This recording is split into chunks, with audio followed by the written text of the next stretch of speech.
По Букурешкиот мировен договор од 10. август 1913 година, Македонија како етнографска целина останала поделена помеѓу балканските држави – Бугарија, Србија и Грција. Новата поделба на Македонија не го затворила македонското прашање, туку генерирала нови непријателства кои се заканувале да го нарушат кревкиот мир на Балканот.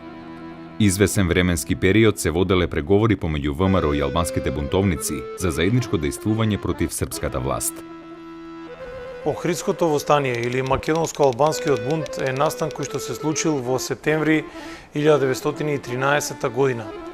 Всушност, Охридското востание било директна последица на одлуките од Букурешкиот мировен договор и поделбата на Македонија. Македонскиот народ и македонското револуционерно движење чувствувале дека биле изневерени идеалите за создавање на автономна или независна македонска држава. Значи, по Букурешкиот мировен договор пред се постоело огромно незадоволство кај македонското население. Се разбира, тоа најповеќе било изразено кај револуционерите во македонското револуционерно движење. Она што е во овој период значајно е да се согледат мотивите за кревањето на Охридското востание, пред се е, би рекол, животот. Едноставно животот кој што живее во местното население не бил на тие основи каде како што било, би рекол, претходно. Дури и Петар Чауле во едно своје интервју укажува на тоа дека србите се модерни варвари, дека тие всушност не ги оставаат децата да одат на училиште, не дозволуваат да се посетуваат црквите, не дозволуваат да се чита Куранот и така натаму. Во една таква ситуација, значи грижата и волјата за подобар живот ги соединува и македонците и албанците. 1913 година е година кога албанската држава, значи во 1912 година прогласува своја независност, меѓутоа и покрај тоа таа има многу порозна граница, а српските сили кои што дотогаш биле во Албанија не сакале да се повлечат од албанската територија во границата која што била зацртана со Лондонската мировна конференција. Значи, тие би требало, според Лондонската мировна конференција, да се повлечат на територијата на денешна Македонија. Меѓутоа, тие останале и понатаму во територијата на Албанија, значи тогаш веќе повторно зборувам за некоја порозна граница која што постојано, чии што домен или опсек постојано се менувал. Од гледна точка на тоа, албанските востаници имаат потреба, бидејќи не се решава на мирен начин прашањето на повлекување на српската војска, да кренат едно востание во кое што ќе го изразат своето незадоволство од решавањето или од спроведувањето на решенијата на Лондонската мировна конференција, според кое што децидно им се налага на српските сили веднаш да се повлечат од албанска територија. Овој настан не бил организиран спонтано, туку бил добро подготвуван настан во соработка со внатрешната македонска револуционерна организација и од албанските револуционерни комитети. Востанието било планирано да биде кренато некаде есента, октомври 1913 година. За таа цел, четите на ВМРО веќе се раздвижиле и по териториите на Албанија преминувале во западниот дел на Македонија. Водачите на востанието планирале да ослободат поголем број градови во Западна Македонија – Охрид, Струга, Кичево, Дебар. Во тоа веќе имали испланирано како ќе се одвиваат акциите со албанските востанички чети. Видите, албанците или албанското национално движење почнувајќи од 1909 година. Значи, албанците беа тие кои што фактички и беа промотори и движечка сила на младотурската револуција. Знаеме дека и Нијази бег, албанец, он ја почна револуцијата и албанците и 1908 година беа на страната на револуцијата и 1909 година по контрареволуционерниот удар во Истанбул, исто албанците дадоа голем придонес да се зачува придобивките од младотурската револуција, меѓутоа младотурскиот режим од 1909 година започна една кампања, сурова кампања против албанците, така што и тие модерирани албанци, пратеници што беа во османскиот парламент, сега сите се стана едно и се приклучија на албанското национално движење и од таа година, речиси секоја година имаме албански востанија. Во времето кога беше прогласена независност на Албанија, многу мала територија беше под контрола на востаниците, значи на 28 ноември 1912 година, така што и од самите српски документи кои што ги имаме на располагање, тие, значи инспекторот, например, инспекторот на Дебарскиот крај, кога јавува на нивните претпоставени, вели дека на териториите кај што има српска војска, во територијата на денешна Албанија, меѓутоа и на територијата на денешна Македонија, има силно антисрпско движење и само се чека моментот кога тие ќе подигнат восстание. Наоѓајќи се на еден момент, на една заедничка точка, дека двата народа се борат против еден заеднички непријател, како што и дотегаш се бореле против османската власт, овој пат против српската власт, доаѓаме до ситуација кога Сефедин Пустина, еден од врвните водачи на албанското национално движење, го повикува или контактира со Петар Чаулев. Петар Чаулев заминува во Елбасан и таму се среќаваат заедно со Сефедин Пустина и договараат заеднички да се кренат на восстание, со тоа што албанските оружени сили или востаници би биле под директна контрола на Петар Чаулев, кој што во албанските кругови важел за еден од поголемите или позначајните македонски револуционери. Ова го зборувам затоа што предходно, пред Охридското восстание, се случува едно така наречено тиквешко восстание, кое што покажало дека македонското население нема намера или нема желба да трпи некоја нова влада или некоја нова власт во споредба или како замена за предходната. Туку напротив, сака во Македонија да се формира самостојна држава која што самото население ќе ја раководи или самиот народ ќе си ја раководи. Идејата била многу прифатлива, со оглед на истите желби, истите потреби да се анулира српската власт од нивните територии и со заеднички сили да се постигне она што, да речеме, со векови се барало, да се има една резка граница, една црта, да се знае. Ово е пријателски народ, да, меѓутоа ние имаме граница. Имаме заеднички интереси, меѓутоа сепак знаеме кој е домаќин во својата територија. Како резултат на преговорите што се воделе од 12 до 17 август 1913 година во Елбасан, Албанија, бил склучен договор помеѓу ВМРО и Албанскиот револуционерен комитет на чело со Сефедин Пустина. Согласно договорот со Албанскиот комитет, заедничките вооружени дејствија против српската војска и жандармеријата требало да започнат во октомври 1913 година. За таа цел, четите на ВМРО ги интензивирале организационите активности во Кичевско, Охридско, Струшко, Битолско и Дебарско. На теренот во Западна Македонија се активирале војводите на ВМРО Павел Христов, Милан Матов, Христо Анастасов, Нестор Георгиев и Антон Шибаков. Охридското востание, или така нареченото македонско-албанско востание, беше кренато како повод или еден вид револт на самата ВМРО, односно на незиното водство, бидејќи беше незадоволно од решението на Букурешкиот мировен договор со поделбата на Македонија меѓу Србија, Грција и Бугарија. А во таа смисла, организацијата го измени уставот на организацијата, односно го дополни уставот, во кој устав таа веќе најавува дека борбата на организацијата ќе се води за автономија на Македонија, понатаму дека организацијата ќе ги примени сите легални и нелегални средства за остварувањето на својата цел, односно за постигнување на автономијата на Македонија. Понатаму дека организацијата ќе се организира за подигање на местни и на општи востанија против новите окупатори на Македонија, против српската и грчката власт. И исто така во самиот устав беше набележено дека организацијата ќе преземе активности кон воспоставување соработка со турските и албанските револуционерни комитети за заедничка соработка, односно борба против новите управници во Македонија, србите и грците. Карактерот на востанието бил ослободителен, со јасни цели за отфрлање на српската власт во Македонија.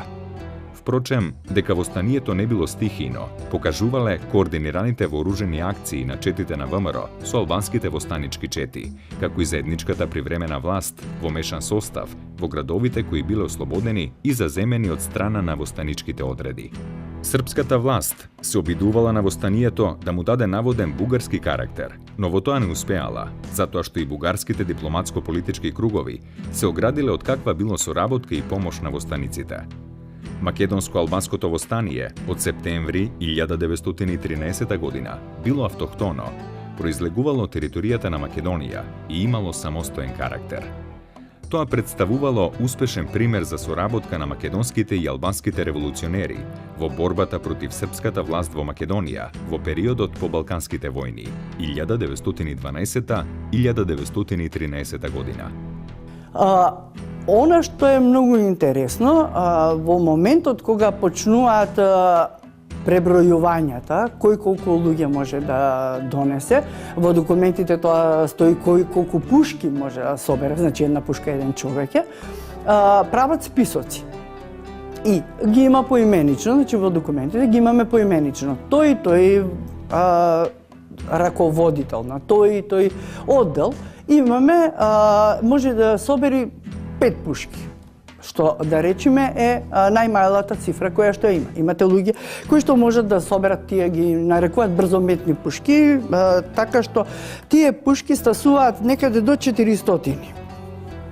Во тој период, сега зборуваме за период од 1913 година, да не бидеме погрешно разбрани, бидејќи денес е многу можеби лесно да соберете 400 луѓе или 400 пушки, имајќи ги предвид сите технички, технолошки можности. Меѓутоа, во тој период да се собере толкава цифра на востаници или толкава цифра на луѓе, воопшто не било ниту лесно, ниту било наивно. Значи, сите тие луѓе биле некако на костреш. И сакале во дадениот момент да излезат од сопствената зачауреност и да кажат: да, луѓе, доволно беше, ние бевме под една власт, сега повеќе не трпиме. Тоа значи зборува и за албанското население, тоа го зборуваме и за македонското население. Татко ми работи многу добре со албанците. Треба да знаеш, че както со младата албанска држава, која е создадена ноември предната година, 12-та година, така и со некои негови блиски пријатели, ето както Ирфан Бей, соученик, един турски мајор од албански происход, Али Бей, сашто, со Сефедин Пустина, тој е един од големите дерибеи во Дебар, со него сашто са се разбирали добре. Востанието започнало еден месец порано, некаде 7 септември 1913 година, поради ненадејното откривање на една албанска востаничка чета. Веднаш потоа востаниците биле принудени да го кренат востанието и за кратко време албанските вооружени чети и четите на организацијата го ослободиле градот Дебар и создале привремена управа составена од македонци и од албанци. На 7 септември 1913 година, албанскиот бајрактар Селим Ага бил нападнат од српска војска во близина на градот Дебар. На помош му притекнали неколку албански чети, како и чети на ВМРО, кои се наоѓале во непосредна близина. Се развила жестока битка која набрзо го опфатила целиот регион, со што фактички востанието започнало многу порано од предвиденото. Српската администрација се повлекла од градот, додека околу 400 војници биле заробени од страна на востаниците. Петар Чаулев во своите белешки ги забележал следниве податоци за заземањето на Дебар. Дебар ликуваше. Македонското знаме се развејуваше над секој прозорец. 200-300 заробени српски војници, тивко без да ги вознемирува некој, ги водеа низ градот. Други ги прибираа убиените и ранетите, меѓу кои видов и еден офицер, според зборовите на еден погоден со 7 куршуми. Народот весело и гордо се движеше по улиците и секој трчаше по ќошињата да пронајде некој убиен војник и да му го собере оружјето. Никакви ограбувања, кражби и насилства не се случија. По действијата во Дебар веќе се оформила една слободна територија, која што всушност била зачеток на една по-голема слободна територија како допринос од востаничките действија. По Дебар се започнува со активни вооружени действија кон Струга и кон Охрид. Како резултат на тие действија, на 12 септември утрото, Петар Чаулев влегува во Охрид, меѓутоа битно е да се знае дека веќе српските војски биле повлечени од градот Охрид. Кога Чаулев влегол во Охрид, во ослободениот Охрид, неговата мајка веќе мислела дека тој е убиен бидејќи слушнала некоја таква вест дека Чаулев е веќе мртов. Но кога го видела како оди на чело на колоната на востаниците, со солзи во очите извикнала: "Сине мој Петре, уште на чело на каква војска и востанички одреди нема да те видам." Тоа е доволен доказ за тоа дека Чаулев имал големо искуство во револуционерните борби за ослободувањето на Македонија. На тој датум, значи на 12 септември, е воспоставена една исто така локална власт и во градот Охрид, во која влегувале одредени значајни личности од градот Охрид, меѓутоа исто така и значајни во македонската историја, како што бил Лев Огненов, потоа тука бил Петар Филев, Кацкаров и така натаму. Она што е значено дека тие всушност важели за една привремена влада во некои историски сведоштва, би можеле да ги укажеме дека всушност тука била формирана и една привремена влада.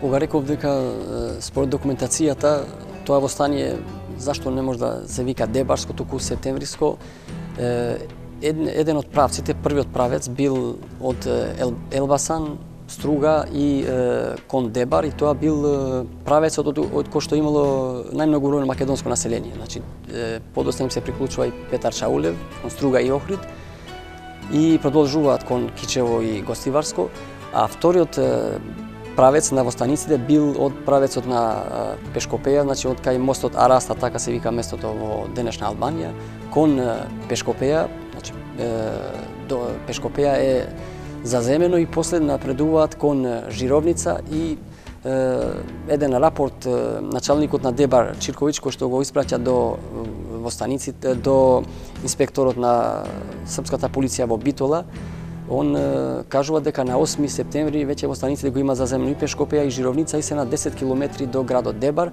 така што он самиот дури немал време да си ги земе сите своји ствари и да се пакува за да се повлече кон другите територии кои што биле под српска контрола.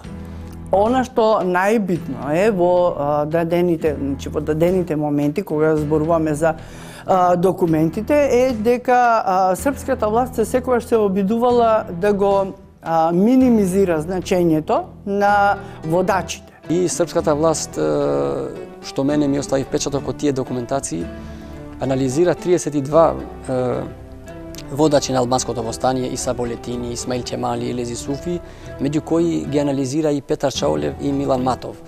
Меѓутоа, не само за овие, кога станува збор за македонските четници, он во сите извори кои што јас досега сум ги имал од српска провиненција, се однесуваат кон нив како со омаловажување. Значи, например, за Петар Чаулев велат дека бил доста плашлив, меѓутоа, од друга страна, во документите пак пишува дека ако бил плашливо не можел да влезе со војска во Охрид. Значи, се контрадикторни во своите извештаи.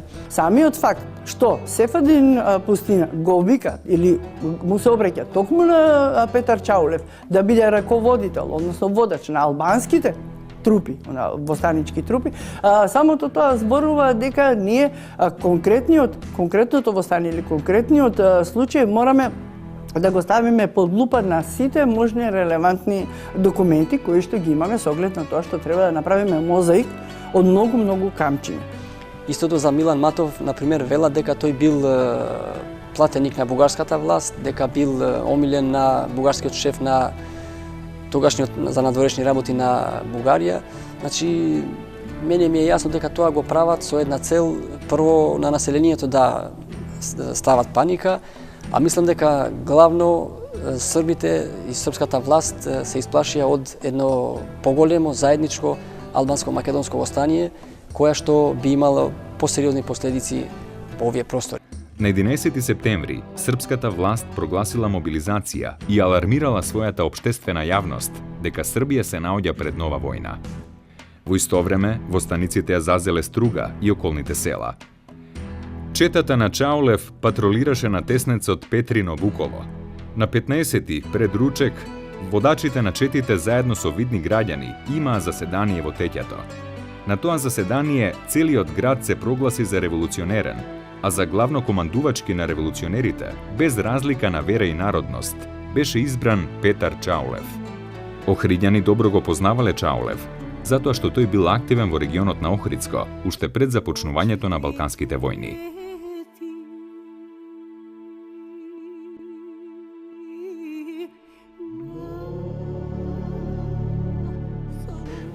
Чаулев, како и поголемиот дел од македонски револуционери, се карактеризирал со една посветеност, со еден висок степен на патриотизам, со квалитети кои што ги краселе поголемиот дел од македонските револуционери, самооткажување, пожртвуваност и посветеност на идеалот за ослободување на Македонија.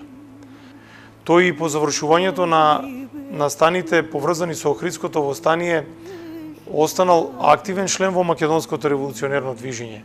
Имено тој бил член на Централниот комитет на ВМРО и бил една од движечките фигури на македонското револуционерно движење во меѓувојниот период, заедно со Александар Протогеров, исто така од Охрид, и Тодор Александров. Се до неговата смрт, се до неговата ликвидација во 1924 година во Милано, што всушност било резултат на внатрешните пресметки во внатрешната македонска револуционерна организација, нетрпеливоста, борбата за престиж. Но така би се заокружил описот за личноста на Петар Чаулев, една личност целосно посветена на слободата на Македонија. Ние доволно кажавме за оние кои што можеле да покренат повеќе луѓе од страната на албанците. Меѓутоа, не кажавме дека еден Петар Чаулев, кој што за нив е поим за водач, односно за албанците, исто така имал големо влијание и сред македонското население. Значи, не за џабе или не илузија тоа што го викнале албанскиве водачи да го раководи или да соработуваат за едно заедничко востание, значи Охридско-Дебарско востание. По начинот на дејствување, Чаулев настојуваше дека треба пред да се настапи кон Битола, да се преземе Кичево. Меѓутоа, во тој период на Петар Чаулев и на востаниците им е јавено дека всушност грчката војска преминува границата и стигнува во Поградец. Поградец е град кој е многу близко до Охрид и всушност српската влада се јавува и укажува на грчката војска дека им треба помош во тој период, бидејќи веќе српските војски кои се наоѓале на таа територија мораме да не ги занемариме, односно тука и Васили Трбич кој своите војски ги префрлува од Прилеп, значи од касарната во Прилеп, ги распределува околу зоната каде што била ослободена својата територија. Ако ги читате и весниците кои во тоа време фигурирале и низ Европа, па и во Србија, како што биле Daily Telegraph, па Белградските новини, ќе видиме дека србите всушност ова востание го сваќаат како една нова војна. Значи, токму поради тоа 100.000 војници од Србија се префрлени во Македонија. Можете да замислите за каква бројка на луѓе станува збор. Многу напредни весници од Белградскиот печат пишуваат за ова востание и покрај другото се прашуваат зошто толку војска српска се врши натрупување према Јужна Србија, а велите дека е тој српски народ, а всушност е македонски народ. И тука вршат еден напад на српската власт, а Никола Пашич им одговара: немојте толку да вршите убиства, бидејќи границата не е се уште одредена, водите сметка. Меѓутоа, српските генерали не воделе сметка. Народот го уништувале цркви, уништувале луѓе, уништувале џамии и така да предизвикале еден отпор од самиот народ против српската власт. Во моментот кога српската влада добила виза за навлегување со големи сили во деловите на Дебар, Охрид и сите други спомнати каде што било востанието. Во тој момент се одвива една многу крвава пресметка на српските војски со востаниците, со тоа што биле бескомпромисни и во нивните документи, во документите на српската власт или српските воени аташеа, секаде стои една запрепастувачка цифра на востаници. И сега прво се прашувате дека дали е возможно толково население да учествувало само во 3-4 града во едно востание, или тоа се цифри кои што требало утре другиде на српската власт да и овозможи незино амнестирање од толку крвавите и жестоки пресметки со населението. Значи, јас апострофирам некоја огромна цифра и јас поради тоа морам да донесам толкова силна војска за да можам да се справам со толку бројно население, односно востаници. Доколку го прикажете некоја помала цифра, а вашата илузија останува само ваша. Не можете да ја продадете како вистина. Петар Чаулев не тргнува на Битова, бидејќи во Битова била сконцентрирана огромна српска војска, знаејќи го значењето на Битова. Битова бил во тоа време образовен центар, културен центар, па и дипломатски, би рекол конзулски центар.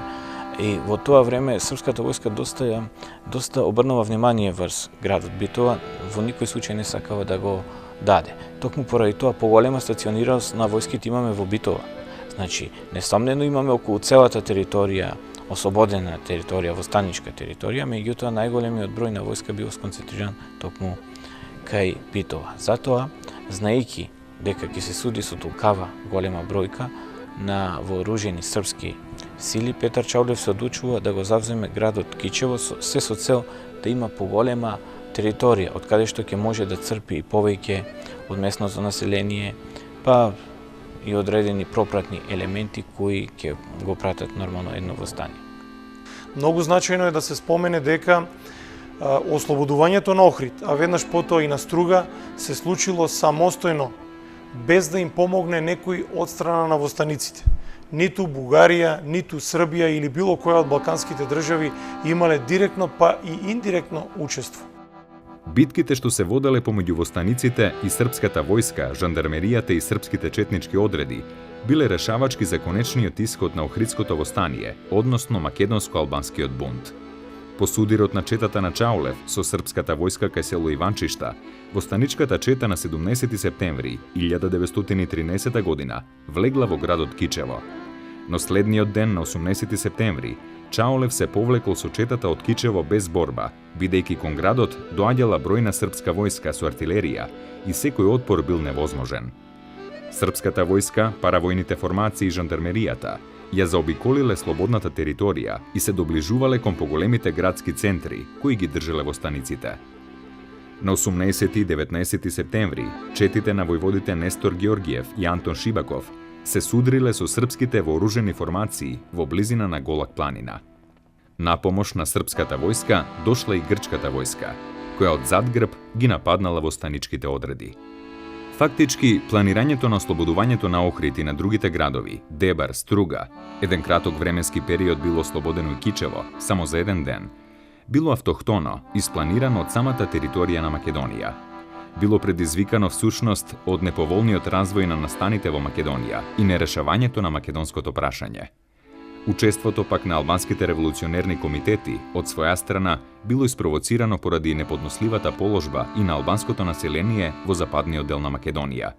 Иако знаеме дека Албанија веќе била конституирана како автономна држава во 1912 година, што значи дека имала прв степен на државност. Пред се, кога зборуваме за македонците и албанците и нивната заедничка, би рекол, конспирација за понатамошно револуционерно делување, мораме да бидеме свесни за самиот момент во кој што живееле и во кој што се наоѓале. Нив им било едноставно важно да се оттрни тоа српско окупаторство кое пред се не било човечко. живееле во полоши услови отколку што било во турското робство. Знаете, кога се зборува за албанците и ако ги согледаме нивните аспекти, ќе видиме дека за нив полошо било српското окупаторство него турското, бидејќи во време на турското робство ти имале заедничка вера со турците. Меѓутоа сега веќе и по вероисповед се различни со новите окупатори. Тоа многу делувало врз нив. Затоа идејата не била што би било доколку би било после востанието, туку она што е било најзначаен факт е дека треба да се крене едно востание против српското окупаторство. Се разбира кога станува збор за што понатаму, ако ги согледаме и историските факти, ќе видиме дека во 1912 година веќе за прв пат започнува таа албанска државност, што значи веќе Албанија е формирана. Се работи за население кое живее на територијата на Македонија. Српската војска и жандармерија била изненадена од брзиот тек на настаните и од ослободувањето на повеќе населени места во западниот дел на Македонија. На нив им било потребно околу 10 дена да ги консолидираат своите воени сили и поради сериозноста на ситуацијата кон Охридско, Струшко, Дебарско и Кичевско се раздвижиле големи вооружени сили, полициски и воени и разноразни паравоени четнички организации предводени од српските четнички војводи на Василije Трбич, Јован Долгачот и други српски четници кои што ја помагале регуларната српска војска и жандармерија. Тие се тие сили кои што биле директно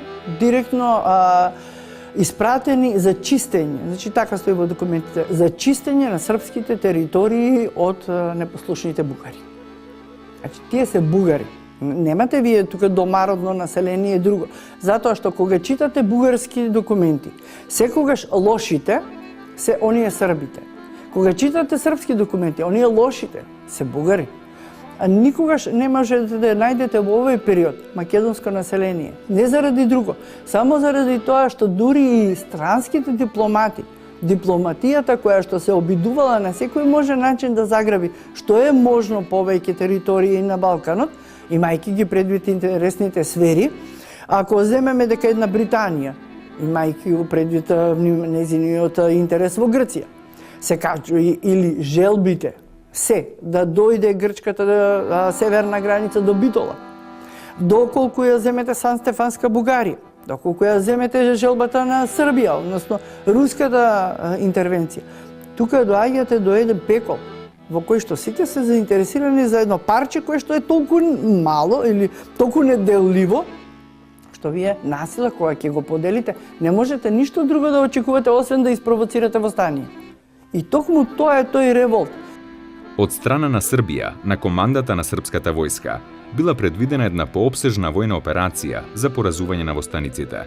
Всушност, востаниците очекувале напад од српската војска и од четничките вооружени формации, и затоа уште на почетокот, веднаш штом било слободен градот Охрид и била востановена привремена управа, започнале да организираат утврдување во близина на градот, затоа што од планинскиот дел кон Охрид се очекувал напад и офанзива на српската војска. Интересно е што навистина се случувале жестоки воени судири при обидот на српската војска да го заземе градот Охрид во близина на местноста Петрино, понатаму јужно од градот Кичево исто така имало судири помеѓу српската војска, четничките одреди и востаниците предводени од Петар Чаулев. Треба да се спомени и фактот дека на помош на српската војска дошла и грчката војска која што се обидела од југ да ги нападне востаниците. Петар Чаулев веднаш им испратил едно ултимативно писмо во кое што ги предупредил дека ако се доближат до востаничките позиции, жестоко ќе им биде одговорено. Но тоа не ја поколебало грчката војска во моментите кога востаниците биле зафатени во судирите со српската војска од јужната страна да ги нападне од задграб востаниците. Може би тоа и го забрзало поразот на востаниците, било само прашање едноставно на ден кога ќе падне градот Охрид, Струга и другите ослободени населени места. На 19 септември започнале завршните борбени действија помеѓу српската војска и востаничките одреди, при што од страна на српските вооружени формации биле запалени речиси сите села во Охридско, каде тие настапувале и навлегле. Востаниците биле принудени да го напуштат градот Охрид и да се повлекуваат на запад кон Албанија. На 20 септември 1913 година во Охрид влегла српска војска, која повторно ја поставила и обновила српската власт. Под притисок на српската војска и од Дебар и околината кон Албанија, почнале да се повлекуваат македонските и албанските востанички чети, заедно со цивилното македонско и албанско население, кое стравувало од српските репресалии како чин на одмазда за поддршката на востанието. Во една таква тешка ситуација, Петар Чаулев наредил востаничките одреди да се поделат на помали делови и да се распрскаат по реоните во Западна Македонија, и на тој начин привремено да ја продолжат борбата со српските војно-полициски сили. По последната поголема битка со српската војска кај селото Плино, Ресенско, четите на ВМРО, предводени од војводите Нестор Георгиев, Антон Шибаков, Христо Атанасов, Петар Чаулев и Павел Христов, се повлекле на територијата на Албанија по претходен договор со Албанскиот револуционерен комитет. Востанието всушност се укажува дека со пребегнувањето, би рекол, или префрлањето на македонските и албанските револуционери на територијата на Албанија, постои еден историски факт доста интересен, а тоа е дека се сметало дека востанието не е задушено, туку напротив, дека само македонските револуционери и албанските се трнати на страна да можат да, би рекол, да се сконцентрираат и одново да започнат со одредени борбени дејствија, да соберат пари, оружје, потоа да се консолидираат во своите редови и да започнат одново да војуваат. Всушност, територијата на Албанија и од порано им служила во тие предвостанички денови и како територија од каде што четите на ВМРО навлегувале на територијата на Македонија под српска власт, така што непречено повторно се повлекле на територијата на Албанија. Српската војска и жандармерија и четничките одреди со целосна жестокост се нафрлиле врз цивилното македонско и албанско население во Охридско, во Струшко, во Дебарско. Според податоците кои што ги имаме за овие настани, веднаш по задушувањето на Охридското востание, српската војска запалила и уништила околу 30 до 40 села само во Охридско. Според статистичките податоци што ги имаме од ВМРО и од албанските револуционерни комитети, во Охридско били убиени неколку стотина луѓе, востаници и цивилно население. Кога србите влегле во градот Охрид, тие веднаш наредиле да се уапсат градските првенци, за кои што сметале дека го поддржувале и организирале Охридското востание, и да се затворат или да се стрелаат. Куќата на Петар Чаулев била запалена и уништена, затоа што се знаело дека Чаулев бил водачот на Охридското востание. Врз цивилното население, кое што останало живо, исто така били извршени голем број репресалии, убиства, физички пресметки, силување на жени.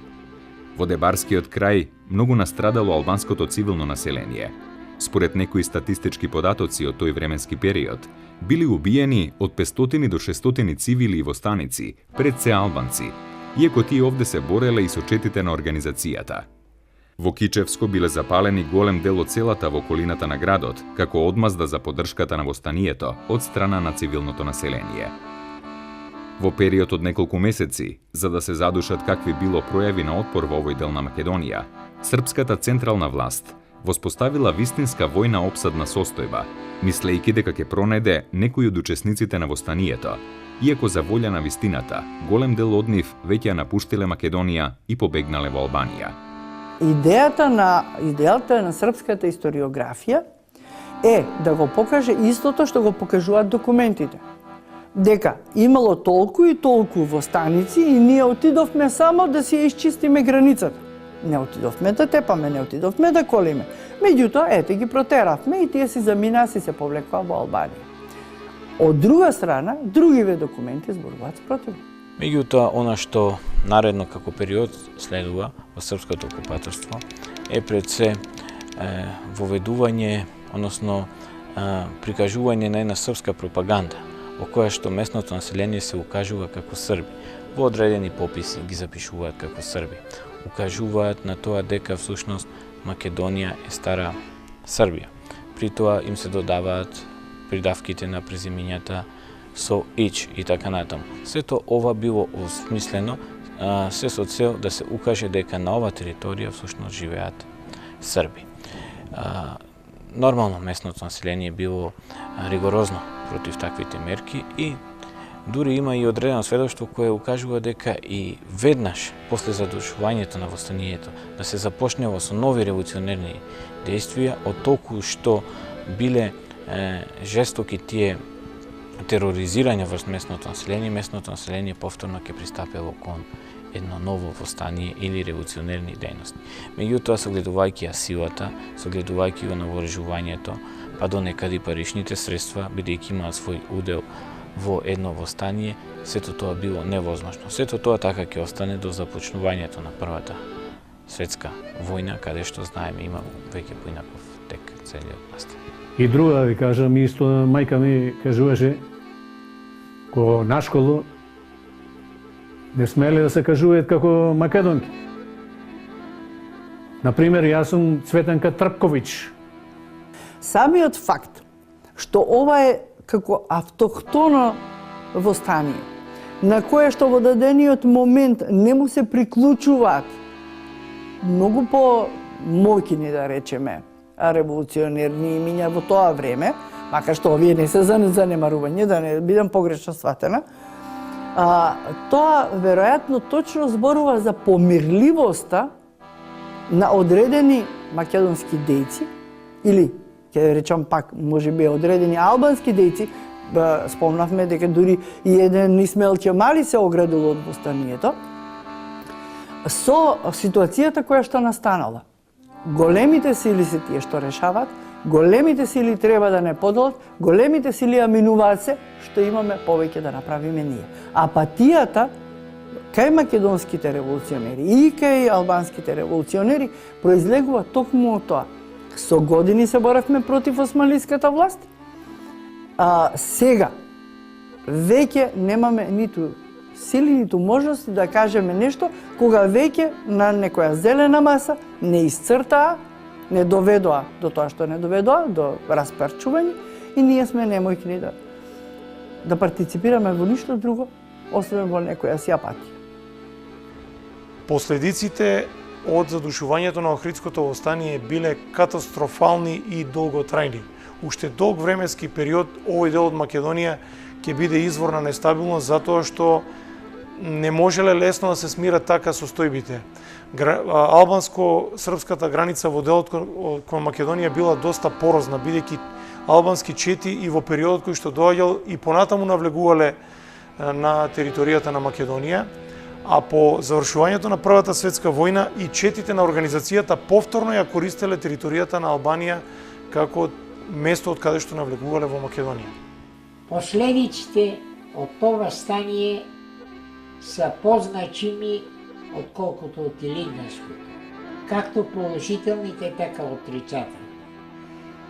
Во Илинденското востание е ослободено Цер и Крушево, две градчета. А во ова востание 13 година се ослободени 9 околи. 9 околи. Обаче и емиграцијата, докато од Илинденското востание 32.000 души, од тука, од ова Охридско-Дебарското востание 70.000. Имиграцијата е страшна. Србите, кога се вршат вториот пат со гвардејците, колет без да мислат кого колет и што колет. Значи, тоа се такви злодела кои што веројатно ги нема ни во филмовите на Хичкок. Мислам, карикирам. Се случувало цели фамилии да ги запалат во затворена куќа. Горат луѓето, вриштат, пиштат луѓето, тие уживаат надвор. Има сцени кои што се опишани, кои што на човечкиот ум му се далечни. Веднаш после задушувањето на Охридското востание во селото Велгоштеј, српската жандармерија спровела една акција каде што го опустошила селото пред се. Потоа ги собрала сите жители на селото Велгоштеј во парохиската црква Свети Климент, каде што во истата црква жандармеријата ги одвоила сите мажи настрана, според хрониката на Ангеле Шапче, некаде околу 75 души. Сите биле спроведени во Охридскиот затвор, каде што била формирана комисија од 5 члена, која комисија одлучувала за нивната понатамошна судбина. Односно, што ќе се случи со заробените. Некои од членовите од таа комисија биле да се стрелат сите, други секој втори, а на крајот председателот Ангелко Ангелковиќ одлучил да се стрела секој петти. И така биле постројани пред Охридскиот затвор, каде што по игра на случајност, односно со броење, секој петти бил тргнат настрана. За тоа имете на грешка, не да му велам, зошто тоа не се пише негде на видело, да се види што правеле тие. И се прави после там да навераш, да го направиме, да не направиме, да не јајме чотек од Србите, не знам ова, не знам она тамо. И закопа тие.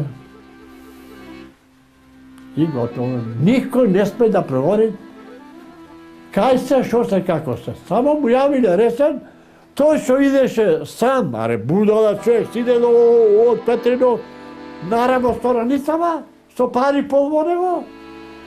И иде, ко ти рекле, не одај велгошти, ќе јаиш чотек, ќе те закопе жив. Не рекол, тоа јас мора да одам. Писание такво. Од тога преку планиње, право, кај што му рекле, овде се закопа. Уште не биле закопани, и не го закопане. Зашто им прави со они збуваме со другариви негови, како поминал и како ќе помини, а овие друго му мислат. Жандарите, Србите. И закопаа 15 души. Јас по ќе ти велам, зошто не се напишува таа слика да ја гледаме и сите да ја гледат. Разбираш? Не е напишана. Од страх од Србите. Зато денеска нашиот живот македонски да се очуваме векој. Јас сум Климе Трповски, правнук на Зарко Трповски, кој што е стрелан 13 година од српскиот окупатор во овој простор овдека. Тој не е учесник, да речеме, во тоа восстание против србите што се кренало под водството на Петар Чауле, него тој е обичен селанец, како и сите други, што ги собра и ги стрела. После 2-3 дена, после молбите на велгоштани, на фамилиите им било дозволено да ги земат телата и да бидат погребани. Тоа било еден голем масовен погреб во Велгошти. Последиците од задушувањето на ова септемвриско антисрпско востание, така да го наречеме, од Косово до Охридското езеро биле катастрофални. Фактички териториите кои што биле, кај што поминувала српската офанзива, значи фронт околу 100 километри, до 100.000 војници, рушеле и палеле и македонски и албански села, така што овие простори, посебно градот Дебар, значи запустил и денеска, например, во Албанија, голем дел од населението уште од тогаш ме емигрирало во Албанија и поголемиот дел не се вратило више во Дебар. Не зборувам, значи, за еден, за друг и за трети. Тоа се случувало секаде, на тој појас, македонско-албански појас. И затоа не можете, ама никако не можете да го одделите, да го речите албанско востание, македонско востание, вакво востание.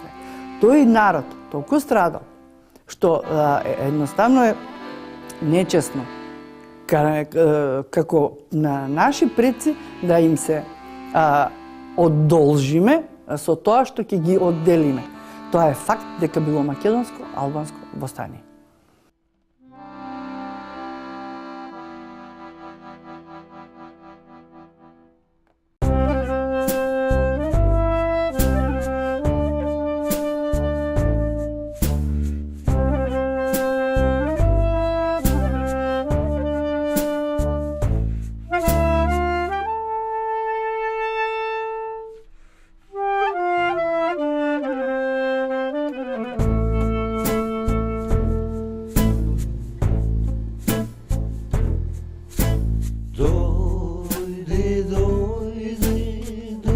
dušo moja, dojdi da me ispratiš, dušo, dojdi, dojdi, dušo moja, lebi voda donesi, samo nemoj dušo, ne plači, nemoj ne žali, samo nemoj dušo, ne plači, sama dušo ostani.